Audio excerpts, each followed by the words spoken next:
Hi, and welcome to our second episode of Authenticity, a platform we're using to have authentic discussions about mental health. So I'm excited to have our second episode and continue this conversation in May, Mental Health Awareness Month. My name is Megan Niesler, and I am the Executive Director at Lutheran Counseling Services.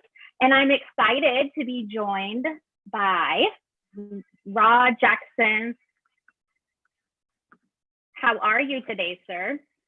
I'm doing wonderful. Thank you, Megan. It's great to be here with you virtually. So can you just tell me a little bit about who you are, what you do, how in the world you even know me? Well, I serve as the superintendent at St. Luke's Lutheran School in Oviedo. In my fourth year here at St. Luke's, and very blessed to be part of this ministry.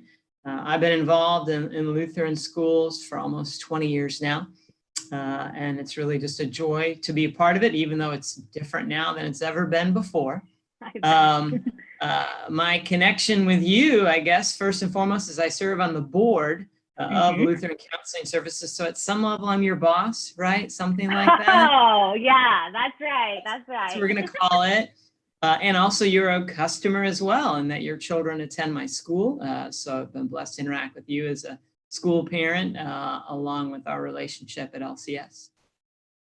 Yes, so I have 3 kids at your school, and I don't think anybody has wound up in your office. I think I might have brought one into your office to scare them one time, didn't I? Well, you know, Megan, all your children are clearly above average, so there's no way they would ever be in my office. Okay, but yes, you do serve on our board too, and I've been so blessed. And I consider you a really good friend. I've just been blessed to have you in my life since you came over to St. Luke's. How long have you been there?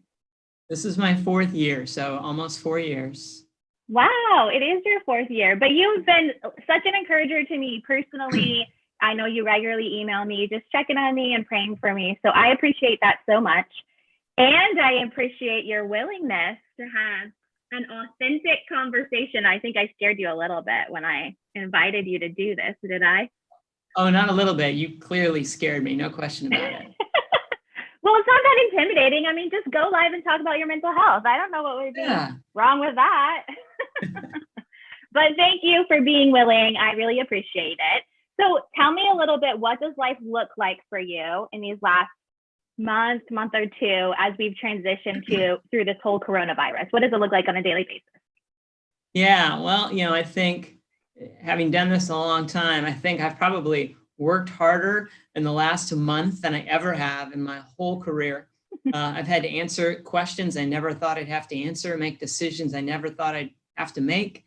And it's weird because I still come to work every day. I'm still here at St. Luke's every day, pretty much my normal hours, even longer. But there's no kids here. So it's weird to walk around the school and there's no children. And you'd think that would make it slower somehow, but it's not been. It's been incredibly challenging just because all this is so new, and not just for me, but for our teachers, for our office staff, for aides, for church workers.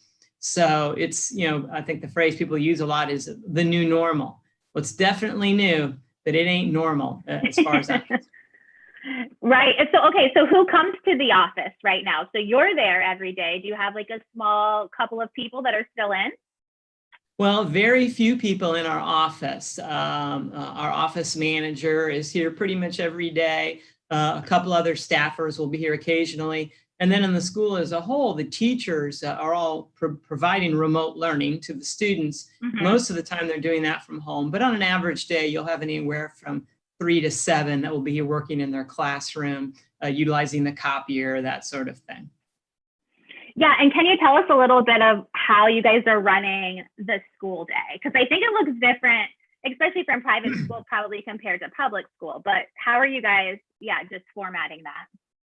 Yeah, well, I mean, our number one goal, particularly since this is going to be the last 25%, a big chunk of the school year, is to maintain the learning process for the students. We want them to continue learning, working their way through the curriculum, but also equally kind of important, that is continue to engage with each other, their peers, and engage with their teachers. Maintaining those relationships is really important so they don't feel isolated, so they don't feel alone.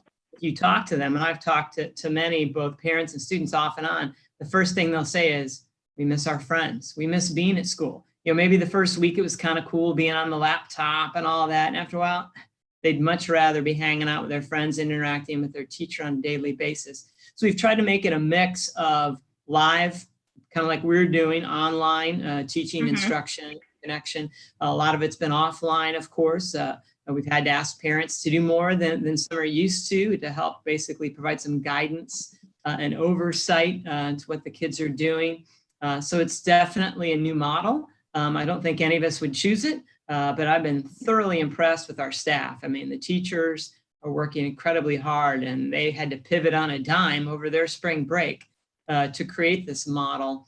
We've done a lot of adjustments as we've gone along, but most of the feedback we've received is pretty positive, although people would much rather be back at school, no question. They definitely would. I don't know if you've jumped on any of the Zoom calls. So my 3 kids, right? I have a 7th grader, a 6th grader, and a 2nd grader. And it is hilarious to get on a 2nd grade Zoom call.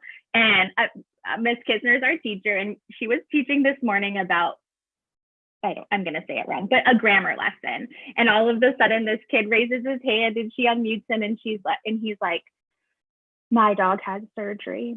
And she was able to pivot and stop and pray for the dog and then pivot right back into the lesson. So I've just been able to see like blessings in that way, because I've been sitting with a 2nd grader as they're on Zoom calls. But what blessings have you seen come out of this chaotic time? Yeah, the number one would be the number of parents and other folks that have just reached out to encourage me. They said, hey, we know this is hard. We know you're having to deal with things you've never dealt before. We want you to know that we love you. We're praying for you. You're doing a great job. Your staff's doing a great job. So just that, the people that took the time, because obviously they're busy, they're stressed, they have a lot on their plate, but the fact that they would take the time to reach out in a positive way to encourage me has just been tremendous. Because as you can imagine, there are other folks that have concerns, questions, complaints, problems, issues, and those. You mean you get mean emails too, Ron? Those do come to me, but it's been overwhelming, the amount of encouragement, positive feedback that I've received, and that's been a blessing, because as I've told several people, from my perspective, all the good things about my job have kind of gone away. The good things were being out in car line and greeting kids and going into classrooms, in the cafeteria, out on the playground, all that interaction with students, going to events and ball games, that's all gone.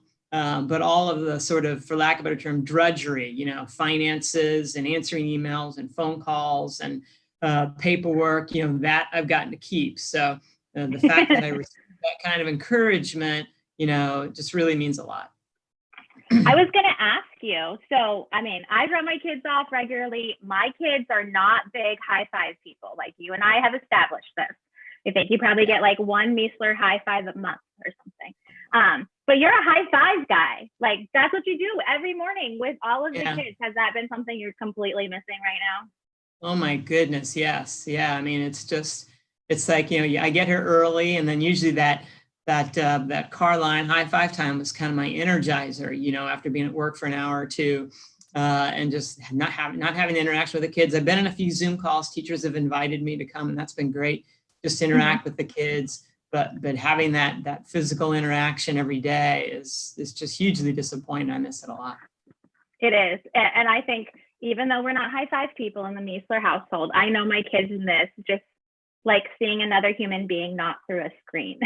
Yeah, amen. So in the spirit of authenticity, I know that you have 2 kids at home and a wife who teaches. So what is it like in the Jackson household right now?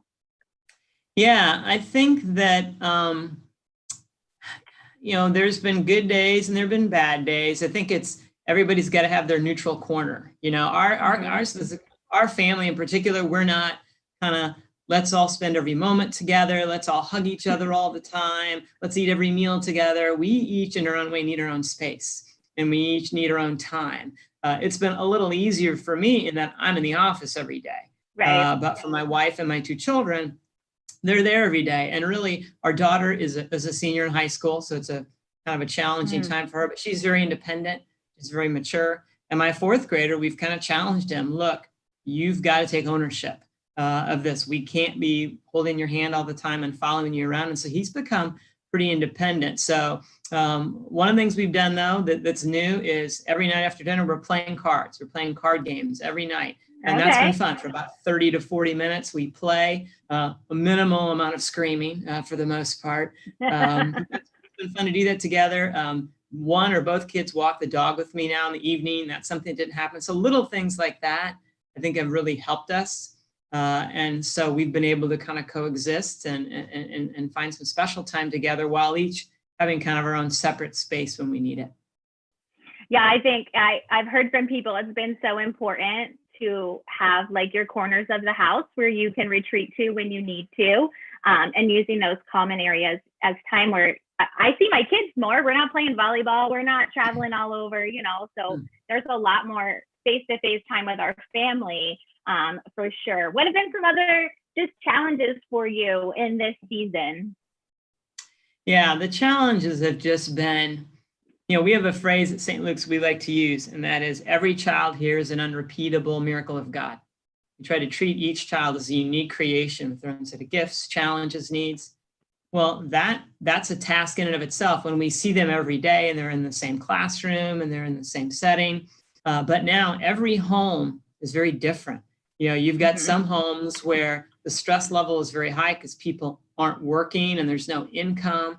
You get other homes that are very stressful because people are working and parents are working very hard and trying to manage their kids. You've got other kids who are with grandparents, or maybe they're split between households.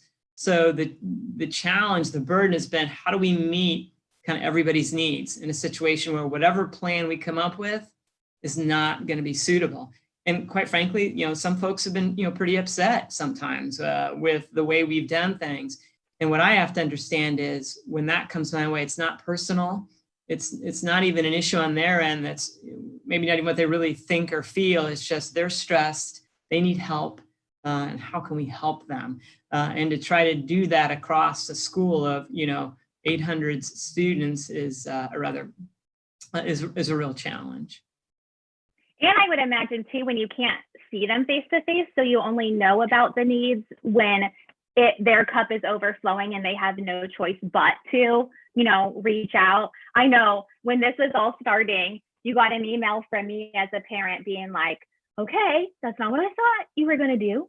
So now that we're doing this plan, I need you to know this is going on. And so I've appreciated being responsive to me, but man, we know that the anxiety level of everybody is riding like about right here. So it doesn't take much to tip people over for sure. But I appreciate that you guys look to respond to needs. It's how are we making those needs known for sure. What are things that you're doing for your own self-care? I know, aren't you a big gym guy? Don't you go to the gym a lot? What are you doing?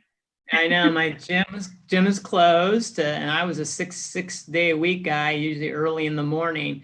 So I started running again, which is not something I really enjoy, but it was a way to get out. It's by myself. It's quiet. I run really early in the morning, and I've gotten to enjoy it more than I thought, as much as my knees will allow me. And because I can't run every day because of my knees, I've sort of developed, I looked at some videos, I've developed my own little in-home workout, with push-ups and mountain climbers and, crunches and boy, I will never do that on a live video, let me tell you, because it probably looks ridiculous. But it's just an alternative way, because for me, exercise is really important. It's a really key piece to my self-care. And then the other piece for me is sleep is really important. So I continue really to go to bed and get up at pretty much the same time every day to kind of follow that same routine to make sure I'm getting that sleep, because when I don't sleep, it gets pretty ugly. And so those are the two most important things. If I'm sleeping regularly and if I'm exercising, I typically am in a pretty good place. So I was on a call with you not too long ago, and I kind of laid into some people about taking their days off. You've been taking your day off? Yeah, well, I'll give you the full answer to that question. The answer is no, but I've never been a day off person. I work every single day in some fashion, but that looks different depending on the day of the week and what my responsibilities are. I've worked a lot more on the weekends since this thing started, just to deal with all the inputs coming my way. But, my wife and I make time for each other in the evenings. I still make time for that exercise. I'm still cutting the grass and doing those sorts of things. So I find it's just about balance. And it's finding that balance within every day, because no day looks exactly the same, particularly now. So I don't worry so much about making sure I have that day off, as making sure that every day I'm making sure that my core needs are met. Because, I think it was Benjamin Franklin said, the fish rots from the head down. Well, as the leader of this organization and ministry, if I'm not in a good place in terms of my mental health, my spiritual strength, then that's going to have an impact on others. So I work really hard to make sure that mentally, physically, emotionally, spiritually, I'm taking care of myself so that I can care for others. Okay, so I'm finding that maybe as I do more of these episodes, I'm going to come up with more of these sayings from people. So last time Jason Zender said, what was his? Normal is only a setting on a washing machine. And now tell me this one again. I'm writing it down. Fish rot. What is it? The fish rots from the head down. From the head down. Okay. I hadn't heard that one either. Yeah. And who said that? I think it's Ben Franklin. I could be wrong on that. Okay, well, I'm looking this up and quoting you here, sir. Okay, fish rot from the head down. I appreciate that, though. I mean, as a new executive director over here, I've come to you a lot for leadership pieces. And, I find that to be true, too. Like, how I'm carrying myself and how my mental stability is really trickles down, right, in the organization. And so being able to do that. So no days off. All right, so I'm going to challenge you on this. Do you do the... Are you intentional about like the block scheduling? Have you looked at that theory before? I know of it. And earlier in my career, I tried stuff like that. It just didn't work for me. I like a day to have its own flow, to work when work is necessary, to work when time is available, but ultimately to make sure that my life is in balance. For me, it's all about balance, and I know, because I know if I took, let's just say Saturdays were my day off, or I try to take the weekends off, then so much would build up for me to do on Monday morning that I would be stressed out. I would be unhappy. I couldn't meet, the needs that people had on Monday because I was trying to catch up from Saturday and Sunday. My goal has always been throughout my ministry career to work 24 hours ahead from things that had to be done, so that if at any moment somebody came into my office, well, nobody comes into my office now, but if they called me virtually, they needed help, real help, that I could stop whatever I was doing and help them. And be ready. Yeah. It's been one of the things on my heart, and I think I've shared this with you before, is I get emails from our teachers on Sundays where I wouldn't have before. And I appreciate that they email me on Sundays so I can have the lessons ready for especially McKenna right before I leave for work on Monday morning. But there's a piece of my heart that just hurts for them, that I know they are having to work so much more, I anticipate, in how they are doing this. That I know this week is Teacher Appreciation Week, so I want to give a shout out to them that they're putting in more hours than they ever had to before, and already they were doing more hours before than we even expected of them, or sometimes even paid them for. So how have you seen teachers just being creative or working outside the box? Oh my goodness. Yeah, it's been amazing to see, because I think they recognized that I can't just teach the curriculum. Kids need even more from me now. So like I was on a fifth grade Zoom call the other day where the teacher had the kids decorate toilet paper rolls like famous people. And I got to be the judge of who the famous person was. They've had pet day where each of the kids could bring their dog or cat or lizard or tiger, whatever it is, onto the call and show on the Zoom screen. I know that the fifth grade team did a virtual version of their mud walk, something the kids would get to do. I saw that. That was awesome. I love that. That was pretty hilarious. Mrs. Tenney screams like a girl, no question. So everything they've done, sort of these, parties and things that they've done, they've had trivia contests, just anything they can do to help the kids feel like they're having fun, they're enjoying each other, they're engaged with each other, along with just delivering the teaching and that sort of thing. Yeah, and you guys are, I've walked upstairs. We've converted our game room into like a virtual classroom for our kids. And I walk upstairs a lot, and Miss Kegmeyer's praying and religion and just these out of the box things. We had tornado warnings going off last 2 Mondays ago or whatever. And Miss Knobloch is, hiding in her space, and Mike is hiding in his space, and they're still, working away. So it's just, got to think out of the box right now. Well, sir, do you have any questions for me? Well, I'm as the leader of a mental health organization, what are you seeing are the greatest needs that you're having and you and your team are having to meet right now? Yeah, I think one of the bigger needs that we're seeing, which has been interesting, is figuring out how to do couples counseling virtually. It's interesting when it's just your head and my head right in the screen right now. And so then when we add like 2 people in one room and trying to work to provide a safe place virtually for people can sometimes be challenging. We're seeing lots of anxiety.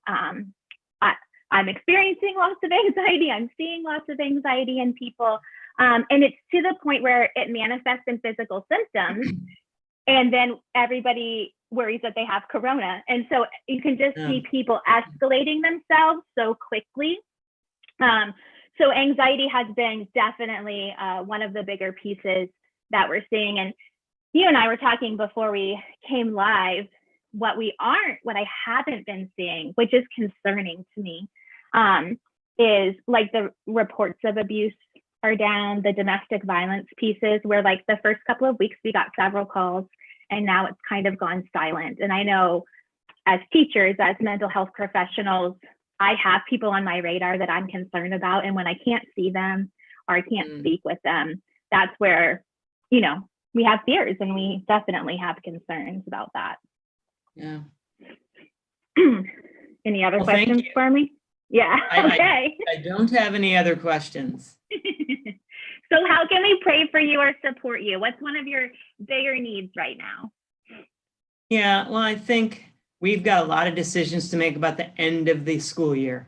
How do we give closure to our 8th graders who are graduating, to recognizing our musicians and athletes, to kind of some traditional end of the year events we might normally conduct. So really, I would love prayers for our leadership to make good decisions about how to create a great end of the year experience as best as we can for all of our students and staff as well.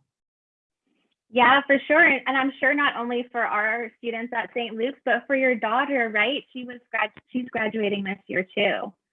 Yeah, she's a senior in high school, and it has not turned out like she planned for the spring. Again, fortunately, she's a pretty even keel kind of kid, so she's managed it well, I think. Seminole County still has a plan for graduations in June or maybe even July, depending on the nature of the pandemic. So she's focused on college already and looking ahead. So we'll just pray that she can have as good a finish as she can here in May and June. Yes, most definitely. Well, we will keep those things in our prayers. And I just want to, one of our other partnerships with Rod Jackson is that we put school counselors in your school. And our school counselors here have been trying to do a lot to just put videos and curriculums out. So if you haven't checked out our YouTube page, I would. All throughout the month of May, we're doing family movie night. So we're picking a movie. We're encouraging you guys to download it or view it. And then we have some questions to guide your family through.